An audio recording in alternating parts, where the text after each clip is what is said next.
If you follow many of my videos, you know that I'm a big fan of basswood. I'm in a timber right now that's getting sold off. They're going to put houses out here, evidently.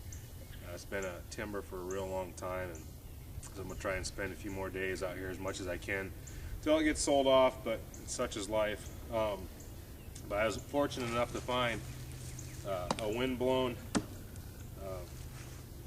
basswood, linden tree, whatever you want to call it. I've got a project I've been wanting to work on, and that's going to be making a pack frame out in the field. Just going to use an axe and my knife. So I've chopped through here, and I've started splitting up pieces of this.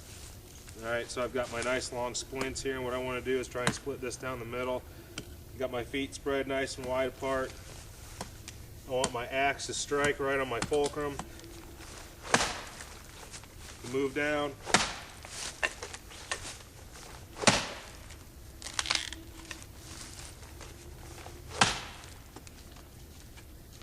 That will spin her around.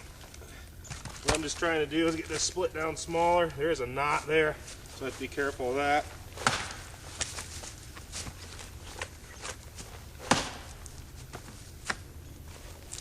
But we'll get her. Nice, easy wood to work with. Maybe.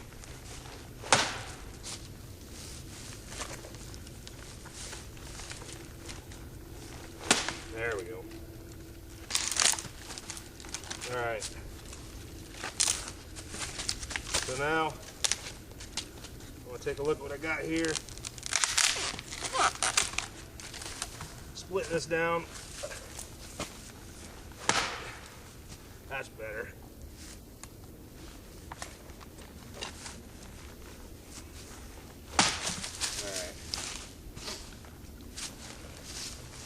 So now you can see what I'm dealing with here. I'll split these down into smaller pieces and get them broken down, and I'll pick it up from there. Alright, so this is one of the pieces that I got. As you can tell, flares out. It's not splitting exactly perfect. So from here, what I want to do, start working it down.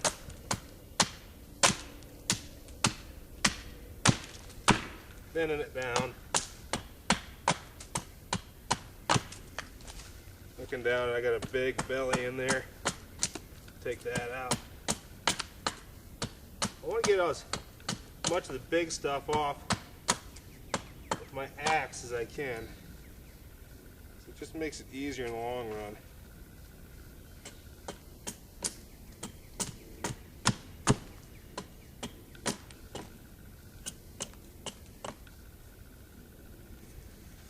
Alright, I'll thin her down a little bit more.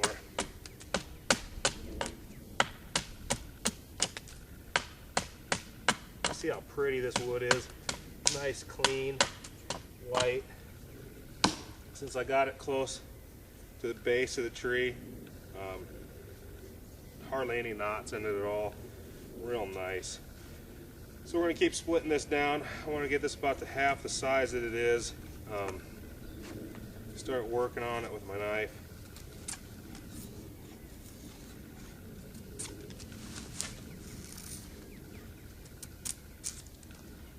You can see, even just with this small of a knife, how easy it works.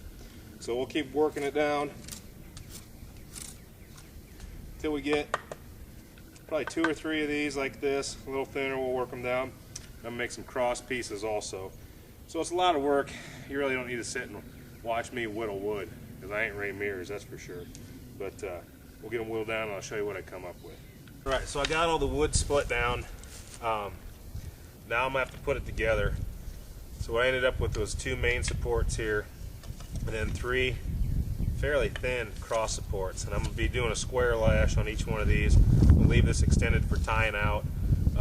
Just so you know, the reason I decided to do this, I've wanted to do it for a while, but I was reading the latest issue of Backwoodsman, and I saw one that Steve Watts had made, and I know other people have made them in the past. It's a little bit different than the Roycroft that Moores does, but it's something I've wanted to do for a while. Also, I'm gonna, not use rawhide like they talked about in the backwoods. I'm using nylon cord because that's what I have more of, and I use that so much more than I would rawhide anyway. But I'm gonna be using cravats. Once I get these are gonna have to, I'm gonna have to put an arch in them. I got them pretty thin. Might have to thin them out a little bit more. I'm gonna get a fire going and see if I can get them to bend a little bit and hold a shape. And then I'm gonna use shemagh for the shoulder straps on it, and I'll show you how I got that all planned out, and hopefully it works. And I'll be doing a Yukon pack and lashing it to there. So anyway, I'll keep you posted. So I've got my cross pieces, and I split them down, took the bark off of them. Some of them had a little bit of a bend in them, some of them didn't. So I'm heating them up over the fire, put a little 550 cord on there, trying to get that curve to stay in there. So I'll be working on this for a while. I already broke a couple of them messing around trying to do this, so I'm trying to go slower with this one so I don't break it. So I got 3 or 4 of these to make depending on how it ends up. Then I'll get it lashed up, see what we end up with. Alright, you can see that I've got my 3 cross members going to be sitting on here like this. This will be the one where the strap's tied to. There'll be some extra room up here. I've already got the bottom one with square lashes on it, so I just have to square lash these other 2. Then I'll add the cravats and the shemagh for the straps. So we'll see how she goes. I have my frame complete. It's got a curve to it. So what's going to happen next is the shemagh is going to become shoulder straps, and these cravats are going to go across and keep this thing pulled away from it, right, and keep it from riding on my back with the wood. So we'll see how it goes, and we'll get it put together here. All right, so I got it all put together. Got the shemagh on here for straps. I tied 550 cord onto them, and then tied the 550 cord to the material in a double sheet bend, and then put a loop on it so I can adjust it if I want to. Then I put 3 cravats on here to help keep it away from my body.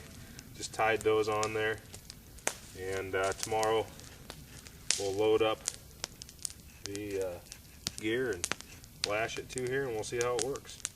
Alright, so it's the next morning. I get my stuff packed up. I hope I don't run out of batteries. I've got 2 lines going vertical and 2 lines going horizontal on here. On my pack frame laid on the ground. The part that goes on my back is on the ground.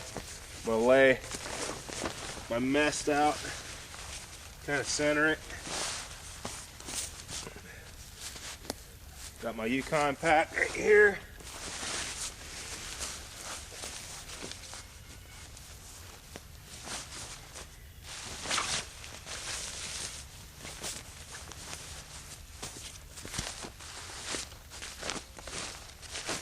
Get it folded. I want to fold my bottom one first.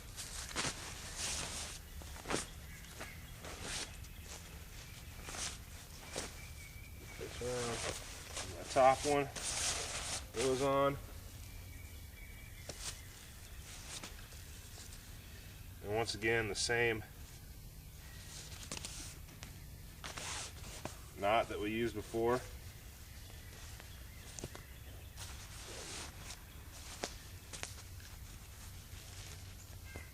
These lines also give me attachment points. If I want to lash my axe to it, which I will in a little bit.